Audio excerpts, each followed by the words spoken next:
తాకట్లో ఉన్న బంగారాన్ని విడిపించి ఆ రోజున మార్కెట్ ధర కట్టి మిగిలిన డబ్బును మీకు అందిస్తుంది కొమ్మూరి గోల్డ్.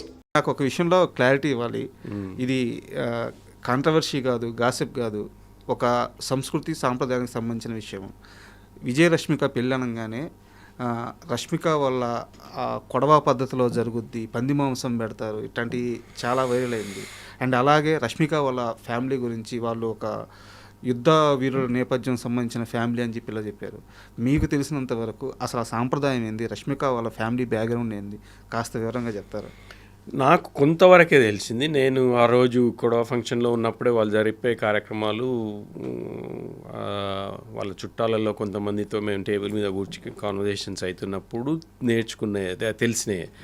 నాకు అంత ముందు గురించి నేను కొడవ అన్నది పదం కూడా నాకు తెలియదు. రష్మిక ఇంట్రడ్యూస్ అయ్యి పెళ్ళి ఓకే ఆ రోజు కొడవ ఫంక్షన్ ఉంటుంది అంటే ఏంటి పదం అనేది అప్పటి నుంచే అర్థమైంది, అంటే లాస్ట్ 1-2 months నుంచే. సో నాకు తెలిసింది చాలా తక్కువ. తెలిసింది ఏంటంటే వాళ్ళది డెఫినెట్లీ ఒక వారియర్ ఫ్యామిలీ. అంటే వాళ్ళు అంటే ఒక నాట్ ట్రైబ్స్, కానీ వాళ్ళది ఒక సెపరేట్ క్లాన్ అని తెలిసింది. కూర్గులో వాళ్ళందరికీ ఒక దాన్ని ఏమంటారు, కరెక్ట్ వర్డ్ వస్తలేదు, కానీ వాళ్ళకు ఒక చిన్న కింగ్డమ్ లాగానే అనుకోండి. వాళ్ళది ఒక సెపరేట్ క్లాన్. వాళ్ళ ఊర్లో వాళ్ళ పెద్దలు, వాళ్ళు ఆ చుట్టుపక్కల ప్రదేశాలు పాలించిన వాళ్ళు వెనకటి రోజులలో. కొంతవరకు టిప్పు సుల్తాన్ టైం అప్పటి నుంచి కనెక్ట్ అయి ఉన్న వాళ్ళని తెలిసింది. అందుకే ఆ ఫంక్షన్లో కొన్ని అవి చేయించిన అన్నట్టు. ఇప్పుడు అరటి మాన్ ఉంటుంది, దాంతో కట్ చేయించడము అట్లాంటివన్నీ వాళ్ళకు ఉన్నాయంట. అది చేస్తే అంటే వీడు ఎంత బలం ఉన్నాడు, ఎంత వీరుడు అన్నది ప్రూవ్ చేసుకోవాలంటే ఒకటే షాట్కి దాదాపు ఒక 10 ఒక నిలబెట్టి ఉన్నాయి అన్నట్టు. ఒక మాన్లు, అరటి మాన్లు ఒక 10 దాకా ఆ కత్తి తీసుకొని ఒక్కొక్కటి స్లైస్ చేసుకుంటూ ఒకటే దెబ్బ కొట్టేసేయాలన్నట్టు. అవన్నీ చేసిండ్రు అక్కడ, అంటే ఒక ట్రెడిషనల్గా. అవన్నీ చూస్తే అనిపించింది వాళ్ళకంటే వాళ్ళకు ఒక ట్రెడిషన్ ఉంది, ఒక ఐడెంటిటీ ఉంది, and they are totally different to usual అన్న కన్నడ పీపుల్. అదైతే గ్యారంటీ. అంటే కూర్గ్లో డిఫరెంట్గా ఉన్నారు వాళ్ళు. ఇంకొక విషయం తెలిసిందంటే కూర్గ్ అన్నది ఒక స్మాల్ ప్లేస్ అయినా కానీ వాళ్ళ కాంట్రిబ్యూషన్ స్టేట్కి, అంటే ట్యాక్స్ ఎంత పే చేస్తుండ్రో అది అంటే డిస్ప్రపోర్షనేట్గా ఉంది. మిగతా డిస్ట్రిక్ట్స్తో పోలిస్తే కూర్గ్ ఇస్తున్న కాంట్రిబ్యూషన్ చాలా హైగా ఉంది. ఇన్ రిటర్న్ ఆ ఇన్వెస్ట్మెంట్ వాళ్ళకి దొరుకుతలేదు అన్నది వాళ్ళకు ఒక డిసప్పాయింట్మెంట్ అని తెలిసింది నాకు. అది వీళ్ళు ఇస్తున్న డబ్బులకి ఇన్ రిటర్న్ ఇన్వెస్ట్మెంట్లు మళ్ళీ కూర్కి చాలా తక్కువ వస్తుందంట. అది అంటే they are lobbying, they are trying to, అంటే ఒక ఫెయిర్నెస్ ఉండాలన్నది వాళ్ళు దే ఆర్ స్టిల్ ట్రయింగ్ అని తెలిసింది. సో అంతవరకే తెలుసు, నాకు ఇంకెక్కువ ఏం తెలియదు. ఈ పంది మాంసము అది అన్నది అనేటోడు అంటూనే ఉంటారు. బట్ నిజం కాదా? నిజం కాదా అక్కడ పెట్టినరా లేదా అన్నది?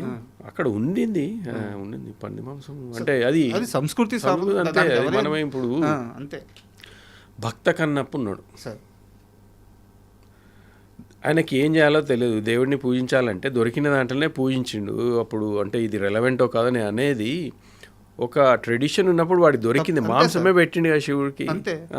అది తప్పు అని మనం ఇప్పుడు హిందువులు అంటారు, అదంటారు, ఇదంటారు, కానీ ఆయన పాయింట్ ఆఫ్ వ్యూలో నేను దేవుడినే ప్రేమిస్తున్నాను అన్నది వాళ్ళ అది నేను అనేది. అది ఒక ట్రైబ్, అది ఆచారం అంతే.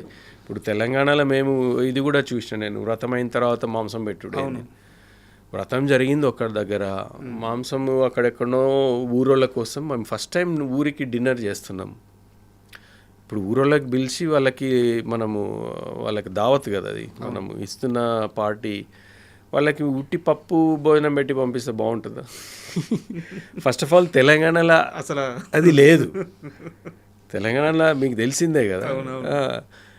సో వ్రతం జరిగి పూజ అంతా అయిపోయిన తర్వాత ఎక్కడెక్కడ క్లోజ్ అయిన తర్వాత లంచ్ స్టార్ట్ అయింది. అది కూడా ఎక్కడో దూరంగా. అది మా ట్రెడిషన్. అది తెలంగాణలో మనకు ట్రెడిషన్. అది కొంతమంది అన్నారు వ్రతం అయిపోయిన తర్వాత ఇలా నాన్ వెజ్ ఎలా పెడతారు, కానీ తెలంగాణ ఇప్పుడు కాదు, వెనకటి నుంచి. ఇప్పుడు వచ్చిన ఈ రిసెప్షన్లు అవి, ఇప్పుడు మా అక్కయ్య అప్పుడు పెళ్ళైనప్పుడు వ్రతమే రిసెప్షన్ ఇంకో సెపరేట్ ఉండకపోయేది కదా. పెళ్ళి అయిపోయిన తర్వాత ఊరికి పోయేసి అత్తగారింట్లో వ్రతం జరిగేది. వ్రతం జరిగినప్పుడే ఆ మిగతా పెళ్ళికి రాని చుట్టాల వాళ్ళందరికీ కూడా డిన్నరో లంచో అది క్రియేట్ చేస్తే మనము ఒక మేకనో ఒక గొర్రెనో కోసి భోజనం పెట్టేది. అదే సేమ్ ట్రెడిషన్ వి ఫాలోడ్.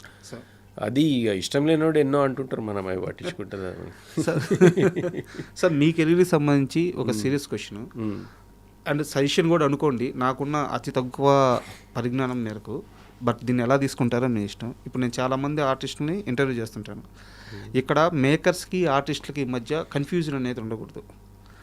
మీరు ఇండియాలో ఉండరు, యూకేలో ఉంటారు. ఇక్కడ ఏమన్నా వర్క్స్ వచ్చినా ఛాన్సులు వచ్చినా వచ్చి చేసిపోతుంటారు. బట్ సినిమా అవకాశాల కోసం ఎంత ఇంట్రెస్ట్గా ఉన్నారు, ఎంత కోరికగా ఉన్నారు, ఎంత బలంగా ఉన్నారు. ఉదాహరణకి ఒక క్యారెక్టర్ అనుకుంటారు, యష్ గారిని తీసుకుందాం అనుకుంటారు. ఆయన ఎక్కడో యూకేలో ఉంటాడు, పెద్ద ఇంట్రెస్ట్గా ఉండదు, ఏదో ఎప్పుడో ఒకసారి సీజనల్గా వచ్చి చేసిపోతుంటాడు. యష్ అనే వ్యక్తి అలాంటి ఆర్టిస్టా? సినిమా అవకాశాలు వస్తే అన్నిటికన్నా సినిమానే ప్రయారిటీ అనుకునే మనిషి? ఒక క్లారిటీ కావాలి మేకర్స్కి. నేను మీకు క్లారిటీ ఇస్తున్నా, మీరు చెప్పినది రెండో ఆప్షనే నాది. I'm very much interested in doing. ఇప్పుడు ఎందుకంటే నా కెరీర్లో నేను చేయాల్సిన పనులన్నీ ఆల్మోస్ట్ అయిపోతున్నాయి. నాకు 2 అమ్మాయిలు. పెద్ద అమ్మాయి ఇంజనీరింగ్ అయిపోయింది, బెంట్లీలో జాబ్ చేస్తుంది. ఐ మీన్ షీ సెటిల్డ్, ఆమెకు సినిమాలు ఇష్టం లేదు, ఆమె అంతటా ఉంది. చిన్న అమ్మాయి లా చేస్తుంది, ఆమె పెద్దగా అయిపోయింది, ఆమె ఇండిపెండెంట్గా ఉంది. నేను మా వైఫే. ఇన్ని రోజులు కష్టపడి అన్నిటికీ దూరంగా సినిమా అని ఇష్టం ఉన్నా కానీ నా బాధ్యతల వల్ల నా కుటుంబాన్ని కొంతమందిని ఫైనాన్షియల్ హెల్ప్ చేయాల్సి వచ్చినందుకు అన్నీ వదులుకొని ఇన్ని రోజులు చేసినాం. ఇప్పుడు ఆ స్టేజ్ దాటి నా అనే టైం నాకు వచ్చింది. ఇప్పుడు నాకున్న ఈ 10-15 ఏండ్లు ఏది వచ్చినా చేయాలన్నది నేను చాలా కాన్ఫిడెంట్గా, ఐఎమ్ వెరీ మచ్ డిసైడెడ్. నాకు ఆపర్చునిటీ వస్తే నేను ఇప్పుడు ఎప్పుడు రమ్మన్నా కానీ వచ్చేస్తా. అట్లనే ఛాంపియన్ కూడా అంతే. నేను దాదాపు 3-4 టైమ్స్ ఛాంపియన్ కోసం వచ్చిన, 3-4 టైమ్స్ ట్రావెల్ చేసినాం. దాదాపు 4 months టైం ఇచ్చిన. చాలా లాంగ్ సీన్స్ ఉండే, నా కాంబినేషన్ సీన్లు ఊర్లో వాళ్ళతో కలిసి ఉండే కాబట్టి I was there almost in every scene. షూటింగ్లో అయితే, సినిమాలో ఎంత కనపడ్డది వేరే విషయం, కానీ ఐ వాజ్ దేర్. నేను ఆ కమిట్మెంట్ అయితే ఇచ్చినా కదా. అంత బిజీగా ఉండి, నా బిజినెస్ ఉంది, నా వర్క్ ఉంది, అన్నీ ఉన్నా కానీ when I was needed, I said, okay, I'm coming. నాకు all I needed was నాకు ఒక 2 weeks నోటీస్ ఇవ్వండి అని అప్పుడు చెప్పిన. కానీ ఇప్పుడు వచ్చే ఆపర్చునిటీని బట్టి అది ఏంటి అన్న దాన్ని బట్టి నేను I will put aside, I will work from home. ఇక్కడ నుంచి నేను చేసుకోవాలి. అప్పుడు కూడా నేను క్యారవాన్ నుండి నేను టీమ్స్ కాల్స్ చేసిన, నా టీమ్ తోటి అక్కడ మాట్లాడిన, ఐ వాజ్ టేకింగ్, అవన్నీ నేను చేసిన. కానీ అది ఎప్పుడు కూడా డిస్ట్రప్టివ్గా వర్క్, షూటింగ్లో ఎక్కడ ఎవరికి తెలియదు కూడా తెలియదు. So I'm very committed, I'm determine. If there is a good opportunity, I want to prove my self as an actor కూడా. యాక్టింగ్ అంటే నాకు చాలా ఇష్టం, నిజంగా చెప్తున్నా, చాలా ప్యాషనెట్గా చెప్తున్నా. మీకు తెలిసినా కానీ ఎవరైనా యాక్టింగ్ ఆపర్చునిటీస్ ఉన్నా కానీ just refer my name. I'm ready to do any role. As an artist, I just wanted to do some good characters. Just ఈ క్లారిటీ కోసమే అడిగాను సార్ నేను. ఇందాక మీరు మాట్లాడుతూ ఒక మాట అన్నారు, మీ అమ్మగారు విజయ్ కెరీర్ గురించి బాధపడేవారు, ఎందుకంటే ఆమె అల్లుడు, అంటే విజయ్ వాళ్ళ నాన్నగారు అంటే ఆమె అల్లుడు. సో అల్లుడు సక్సెస్ అవ్వలేదు, మనవడు కెరీర్ ఎక్కడ ఇబ్బంది పడద్దు అని చెప్పి ఆమె భయపడడంలో తప్పులేదు. బట్ విజయ్ కెరీర్ సక్సెస్ అవ్వడానికి ప్రధానమైన కారణం మేనమామగా మీ అడుగు అని చెప్పుకోవచ్చు కదా. అది నేను కొంచెం కరెక్షన్ చేయాలి. పెళ్లి చూపులు సినిమా నేను చేసిందే. విజయ్ సక్సెస్లో నాది పెళ్లి చూపుల వరకే భాగ్యం. కానీ అంతకుముందుకే విజయ్ సక్సెస్ వచ్చింది. ఎవడే సుబ్రహ్మణ్యంలో మంచి క్యారెక్టర్ వచ్చింది, పెద్ద పేరు వచ్చింది. అక్కడి నుంచే ఆయన పేరు సంపాదించుకోవడం మొదలుపెట్టిండు. కానీ పెళ్లి చూపుల కంటే ముందు విజయ్ పడ్డ కష్టం చాలామందికి తెలియదు. అందరూ అనుకుంటారు పెళ్లి చూపులు మేనమామ తీసినందుకు సడన్గా పైకి వచ్చినాం, కానీ దాంతకంటే ముందు 10 years వాడు థియేటర్ చేసిండు. ఈ వినయమ్మ గారి దగ్గర యాక్టింగ్ నేర్చుకొని రవీంద్ర భారతిలో ఇంగ్లీష్ ప్లేస్, అక్కడ యూకే బేస్డ్ ఒక ఇంగ్లీష్ ప్లే కంపెనీ వాళ్ళతో కొలాబరేట్ అయ్యి ఇక్కడ అలెగ్జాండర్ అట్లాంటి కొన్ని ప్లేస్ చేసిండు.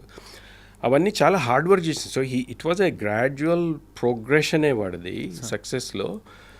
ఆ టాలెంట్ ఉంది, ఆ హార్డ్ వర్క్ ఉంది, ఆ డిసిప్లిన్ ఉంది, అవన్నీ ఉన్నందుకే సక్సెస్ అయింది. కానీ జస్ట్ బికాజ్ ఏదో నేను మేనమామగా పెళ్లి చూపులు తీసినందుకు మాత్రమే సక్సెస్ అయింది అనడం ఐ డోంట్ అగ్రీ. కానీ నా ఉద్దేశం కూడా అది కాదు. బట్ అంటే నా ఉద్దేశం ఏంటంటే బావగారు ప్రయత్నించారు, కుదరలేదు. బట్ ఇప్పుడు ఒక మేనమామగా నేనున్నాను, అదే రిస్క్ చేద్దాము నా అల్లుడు కోసం అని ఒక తొలి అడుగు అయితే తీసుకున్నారు. అదైతే తీసుకున్నాం తప్పకుండా. అంటే పెళ్లి చూపులు ప్రాజెక్ట్ తెచ్చింది కూడా విజయే. నాకు కూడా చిన్నప్పటి నుంచి సినిమాలు అంటే ఇష్టం. మా బావగారి దగ్గర నేను ఇండియాలో ఉన్నప్పుడు వారికి స్క్రిప్ట్ రైటింగ్ అని, స్క్రిప్ట్ ఫేర్ కాపీలు చేయడం, అప్పుడు దూరదర్శన్ అని ఉండేది. వాటి కోసం మేము సీరియల్ అప్రూవల్ కోసం బాగా ట్రై చేస్తూ ఉండేది. అప్రూవ్ కాకపోతుండే కానీ ఆ వర్క్లో రైటర్స్ దగ్గరికి వెళ్ళి అట్లా కొంచెం నాకు కూడా అనుభవం ఉండింది. కాబట్టి విజయ్కి తెలుసు మామయ్యకు సినిమాలు అంటే ఇష్టం. ఎవడే సుబ్రహ్మణ్యం అని తర్వాత నేను వాడికి ఫోన్ చేసి కంగ్రాచులేట్ చేసినప్పుడు we had a brief discussion, ఏదైనా మంచిది ఉంటే మనం చేయాలన్నట్టు ఒక థాట్ ఉండింది.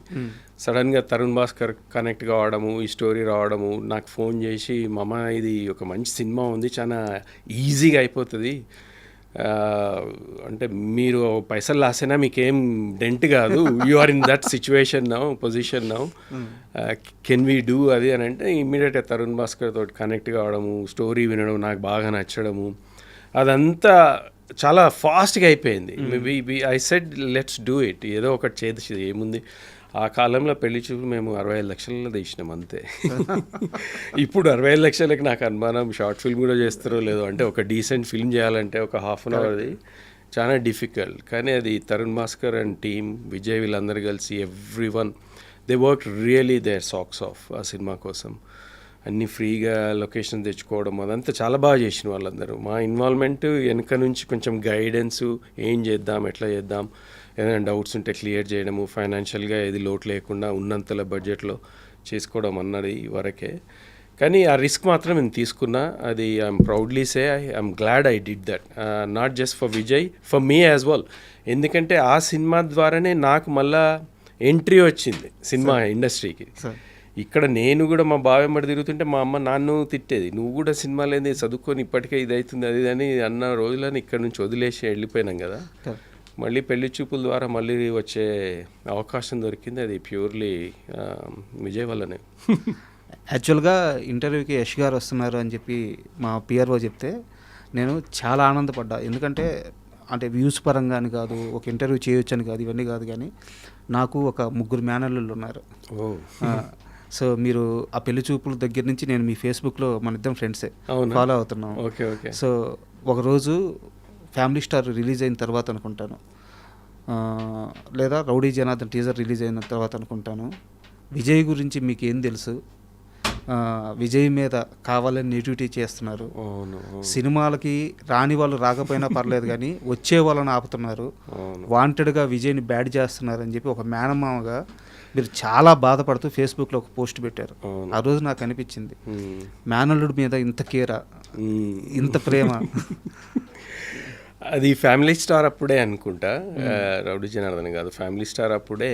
అంటే కనీసం సినిమా చూసే అవకాశం కూడా లేకుండా చేస్తున్నారు ఎందుకన్నా బాధ అయింది. అంటే okay, it's a decent film, ప్రతి సినిమాలో ఏవో మిస్టేక్స్ ఉంటాయి కానీ అది నేను తెలుగులో పోస్ట్ చేసింది, నేను తెలుగులోనే ఎందుకురా మా వాడెనక పడతారు మీరు ఇట్లా, కనీసం సినిమా చూసే వాళ్ళని కూడా చూడనివ్వట్లేదు, చూసి డెసిషన్ తీసుకునేది వాళ్ళు తీసుకుంటారు కదా, మీకు ఎందుకు వీడిని చూస్తే ఎంత భయమ్మా, బాగుంటాడు, వాడు కట్అవుట్ బాగుంటుంది, ఏదో ఈ బేసిస్ మీద రాసినట్టున్నా.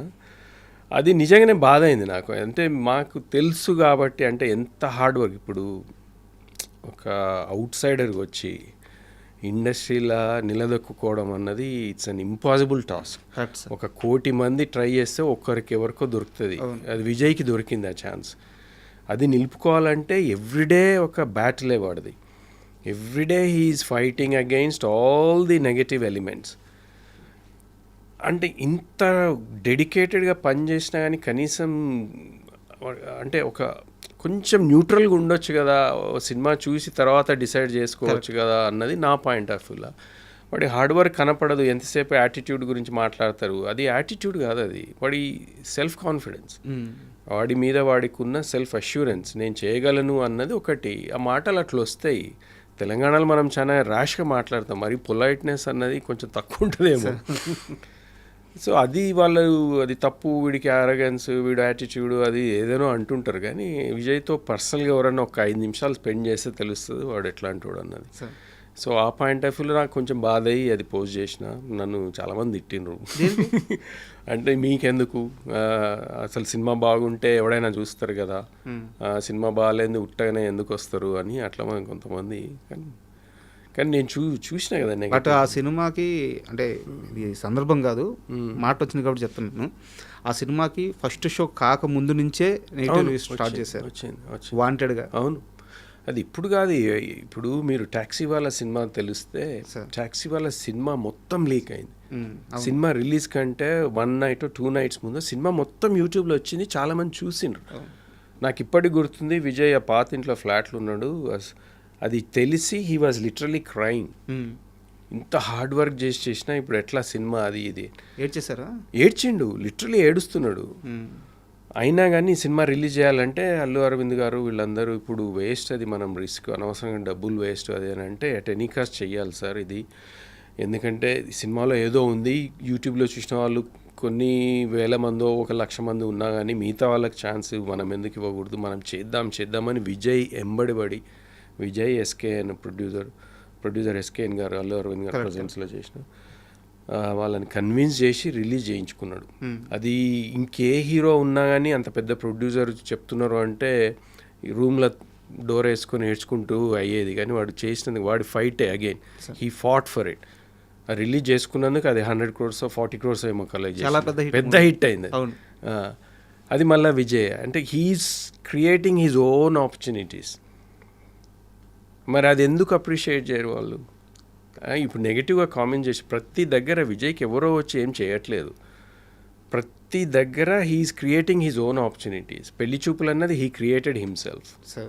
ఇప్పుడు టాక్సీ వాళ్ళని రిలీజే కాకుండా మొత్తం యూట్యూబ్లో వచ్చిన సినిమాని రిలీజ్ చేయించుకోగలిగిండు అన్నది విజయ్ ఆపర్చునిటీగా క్రియేట్ చేసుకున్నాడు. మరి ఇవన్నీ చూడకుండా ఎంతసేపు యాటిట్యూడ్, వీడికి అరగెన్స్ అని ఎందుకు అనాలి?